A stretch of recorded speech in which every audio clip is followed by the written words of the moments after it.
Picture this. You're mid-shift, a patient just coded, or maybe nothing dramatic happened at all. Just a mildly disappointing comment from your manager, or a coworker walked past you and said something that you didn't like.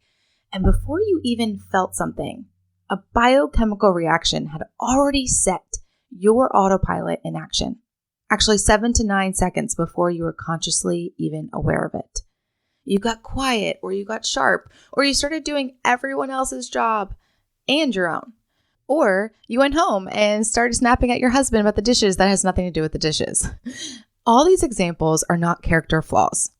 This is your autopilot. So today we're going to go somewhere I think is going to really, really feel exposing in a good way.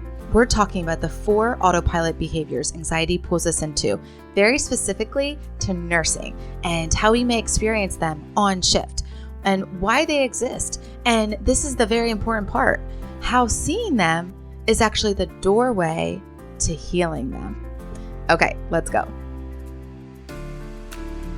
If you're done running on empty, surviving shift to shift, and feeling life fatigue, then you're in the right place. Hi, I'm Shan Wright, registered nurse, holistic life coach, and mama 4 who found her way through burnout and anxiety to peace and purpose with faith-based practices and God's design for whole person wellness. Here, I help nurses like you recover from burnout, regulate your nervous system, reconnect with God, and discover your identity beyond the badge. Are you ready to start caring for you the way you care for everyone else? I am. Go reheat that coffee again, and let's beat burnout together. Now, before we get into the 4 patterns, I want you to picture with me the Yerkes-Dodson law. Now, this is the stress curve that I talk often about, and it's what really, really helps me to understand stress, anxiety, burnout, all of it. Okay, so at the very top of the curve, the peak is optimal stress. That's the sweet spot.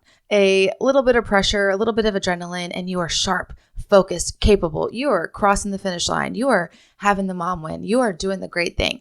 And that's the nurse who walks into a chaotic room and somehow she finds her footing and everything is at a perfect stress threshold for her to thrive. Okay, but go past that peak and you start sliding down the other side of the curve, right? We don't slowly walk down slides, we slide down them. So first it's fatigue, then it's exhaustion. Then as you keep descending, it becomes anxiety and anger. And if that anxiety isn't seen and isn't tended to, it keeps sliding all the way straight into burnout, and that happens fast. So here's why I wanted to open with this picture. Most of us think burnout means failure. And I'm not there because I'm still showing up at work and I'm doing a great job. But burnout isn't about whether you're still performing and you can get out of bed. What's actually happening underneath that performance is a nervous system that has been living past that peak of that curve for way too long. And anxiety is the signal flare telling us we're on the way down to burnout. So let's pay attention to it. So if you want to prevent burnout or recover from it, we have to be willing to see our anxiety, not push through it, not shame, condemn, blame ourselves for it, not perform around it, but actually see it. I was not willing to do this. In college, I was very specific and told my advisor, I have test anxiety and I just need to pass nursing school. I was not willing to see my anxiety as a whole. But I want you to be able to do that because here's what I believe with everything in me. The Lord is the healer. So if anything I say in the next 15 minutes or so makes something in you go, oh, or a little pinch or a little recognition or a little tear maybe, I want you to pay attention to that. That might be Him showing you exactly what He wants to heal in you. This episode may be your way out of burnout or to prevent it or to recover from it. So as you listen, don't just collect information. Notice what arises in you, what thoughts you have. You might even want to jot some things down to reflect and journal on later. Okay, so let's get into it. So we all know our stress response is automatic. It is what keeps us safe. And we have actually unconscious autopilot behaviors that switch on to keep us safe when our body, mind, spirit perceives a threat. And that threat, it doesn't have to be a coding patient. It doesn't have to be something extreme or a bear chasing us. We have understood and learned over the years that these threats are not able to be distinguished from our body and our mind. We see everything as the same. It could be a bear in the woods and we're hiking in Yellowstone National Park. Or maybe we are just at home and we're after an extremely hard, difficult shift. And the threat is that our body still doesn't feel safe. And so our husband says something and we fly off the handle. Okay. It can be a learned pattern from childhood, something that is wired into you long before nursing was ever part of your story. And it takes you somewhere automatic, outside of your conscious thinking process before you even realize you've left the room. So a lot of this coaching framework and things that I'm going to be talking about today, I have learned through the leader's journey. And then of course, I've already referenced in prior episodes, Jamie and Donna Winship's teaching on identity work that I'm also just pulling from in my mind. Okay. So this idea that our reactions under pressure are rarely actually about the pressure at hand. They're rooted in something much deeper about who we believe we are and what we believe we have to do to stay safe, stay loved, and stay in control. There are 4 main autopilot patterns that anxiety takes on. They're not boxes. They actually live on a continuum from mild to extreme and everything in between. And the goal isn't to shame yourself for seeing them. The goal is when you can see them, you can disrupt them. That's it. That's the whole game. Awareness before transformation. When you disrupt them, then you can choose better, wiser. You can choose to be the person you want to be. Okay, so let's get into the 4 patterns. Number 1 is conflict. Now, this shows up when you desire to maintain unity and it collides with the all or nothing thinking. If someone disagrees with you, the autopilot response is to try to change their opinion until it matches yours. So people who go to conflict under anxiety cannot bear to be wrong. They cannot bear to lose. On the mild end of the continuum, it can look like friendly persuasion or passive aggressiveness. On the extreme end, it's intense anger and rage. So in a hospital, honestly, full-blown rage is rare, right? We might have a psychotic patient come on floor or a really upset family member. But what's common is conflict showing up between varying levels of authority, and it's mostly passive-aggressive. So think, so-and-so won't help me at all today because she's still mad about the thing I said last week. And that quiet, simmering non-cooperation, that's conflict autopilot dressed up as professionalism. Okay, there's also the version that shows up with families. So a family comes at you scared, hurt. They want answers right now. And outside of work, your autopilot might genuinely want to engage in conflict, but you know that's not professional. So instead you restrain and it leaks out as passive aggressive instead. The restraint is good instinct, but it's still autopilot running the show, not you. A lot of us might feel this in healthcare because we have a strength of injustice. When we see something that's not fair or not going right or not morally right, we might want to step in and say our opinion and say what we really think until, again, someone else matches us. But this might, again, have to be under the surface because we are being professional. And so it's like a low simmer that when you're home or after work or at a different time, it can come out sideways. Okay, but it's ultimately this conflict autopilot. Okay, number 2 is distancing. Now, this happens when someone can't tolerate conflict in a relationship. So instead of engaging, anxiety creates distance. It can look like literally leaving the room to avoid a meeting, leaving the call, letting it go to voicemail. It can look like staying relationally nice, but keeping everything surface level. Or this one is so common in nursing, staying physically present in the room while completely disengaging internally.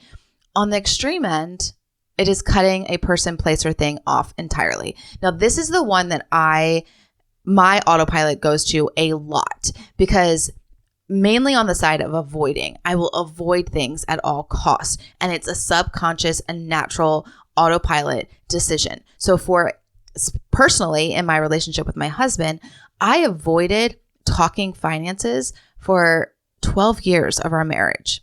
That's a very long time, but I just avoided the conversation. It wasn't like anything drastic happened. He would say, hey, do you want to go over the budget? And I would say, let me go do the dishes. It was a natural response.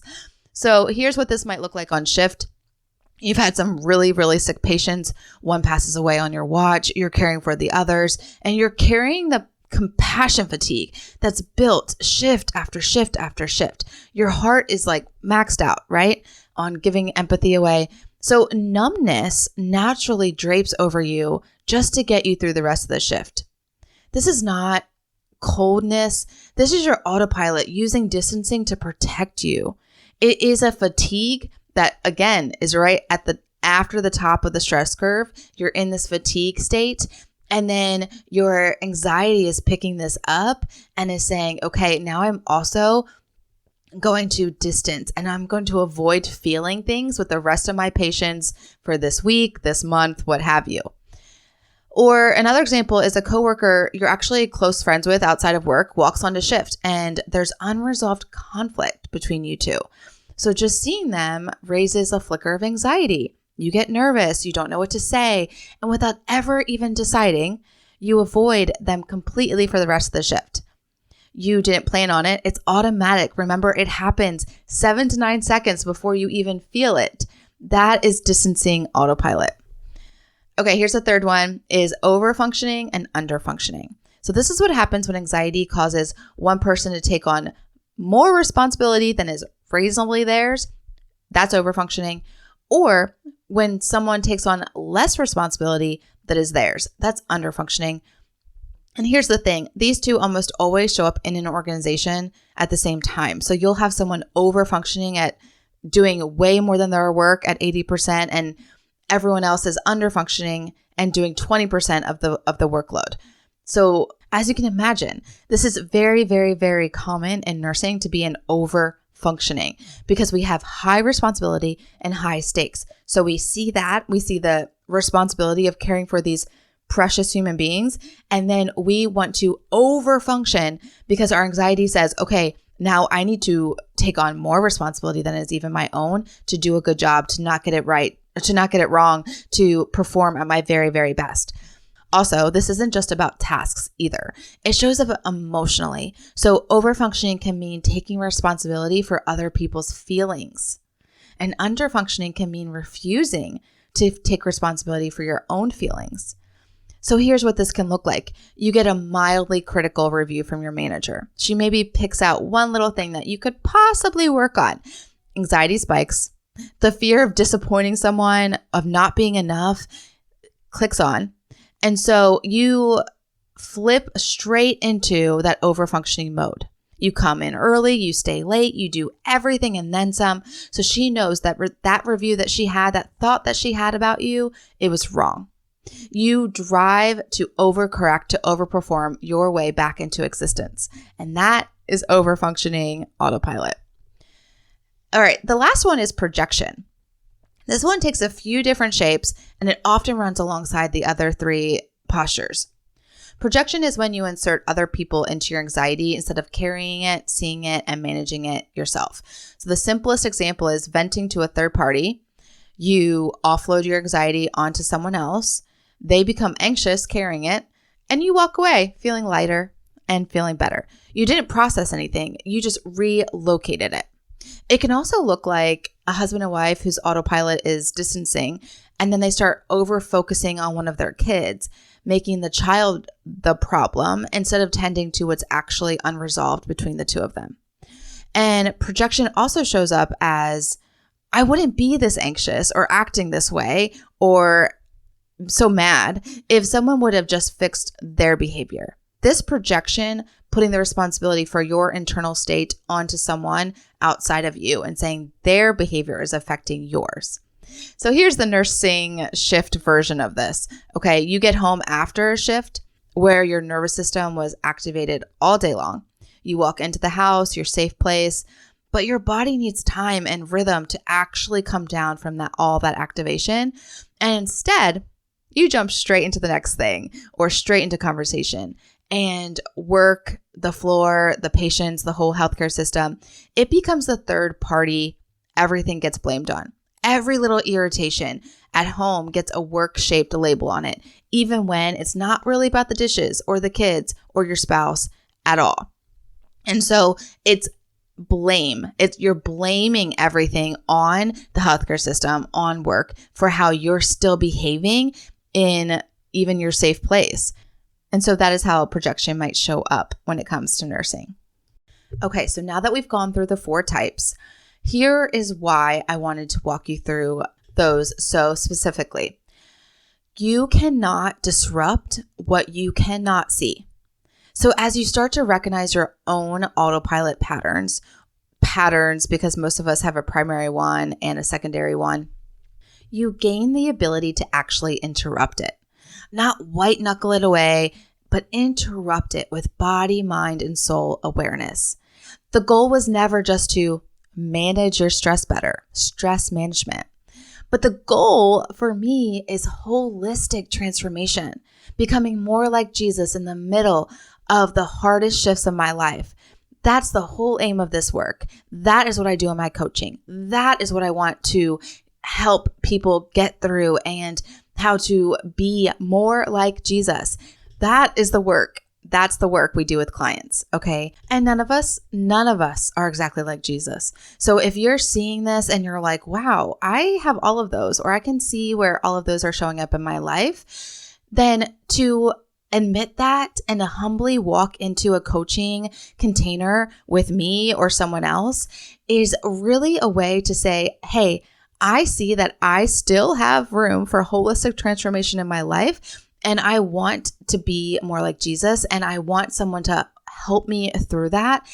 It's so humbling. And it's not saying that you are in chronic stress, overload, you're in burnout, you have problems, all the things. A lot of times I hear from people, oh, I could have used you when I was in nursing. I've now since retired or taken on another role, or I've taken on another job, or I'm in a nursing job that is not stressful at all anymore. Like I was in burnout and now I'm doing case management from home.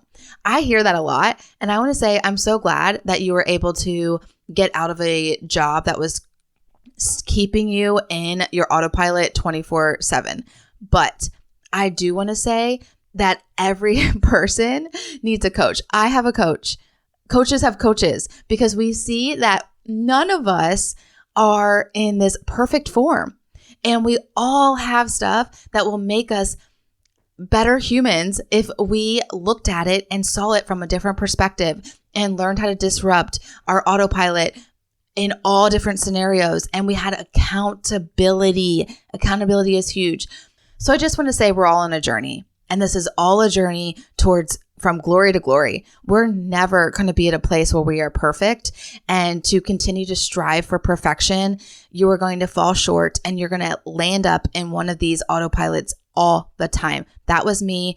My perfectionism always had me landing in the distancing, avoiding one, because if I have this fear of failure, I'm going to avoid the fear of failure at all costs. And I'm going to perfect whatever I can. The things I can't perfect, I'm going to avoid. See? So if you resonate, then just reach out and have a conversation. Let's see how we can help each other. Okay. Now, I do actually have something that can help you in the moment. Because what do you do in the actual moment mid-shift when you feel your autopilot switch on? I want to help you with that. So this is where my STAT protocol comes in. Okay, so I'm going to go through the steps of the STAT protocol. The S in STAT is C. What is my body feeling right now? I'm having a moment. I'm on shift, mid-shift. I'm having a moment where I'm starting to feel, or I'm starting to notice something's happening in my body and my mind. What is my body feeling? What's it doing? Notice it. Name the emotion and ask the deeper questions underneath. Who am I right now in this moment? I want you to see your identity and remind yourself of your identity, and it's not your actions. So it's not that you're a nurse and you're performing. It's I am a child of God and I have all that I need right now in this moment. T is take a breath. I want you to release the anxiety by talking to God about what you're feeling. A breath prayer. And here's the beautiful thing about this. You can do it in an actual emergency. You can be putting your protective gear on and saying the breath prayer. You can be washing your hands and saying the breath prayer. You can be getting the medication, walking down to the med cart. You can be just walking in the hall. You can be doing anything and you can say it in a moment. You are breathing anyway. So why not take a deeper breath and then say the prayer at the same time, acknowledge God in the moment for what is happening and ask him for his strength to get you through it. You just take this deep breath. Your body already needs it. Talk to God. A is acknowledge your thoughts. So this might be after the code, after the run-in with the hurting, upset family member. I want you to ask, what am I thinking right now? Now, is this true? Are these thoughts serving me or are they condemning me? Are these helpful for me? Are they true thoughts? And you just acknowledge them and you'll see where the lie is. And then you replace it with truth. And then T is Thanksgiving. So a gratitude practice, even a very small one, to bring you back to center, to bring you back to the moment, to bring you back to present. And that's it. That's your in the moment tool. It fits inside a breath. It fits inside the hallway. It fits inside the 30 seconds you have before you walk into the next patient room. So for the STAT protocol, you can find that in the show notes.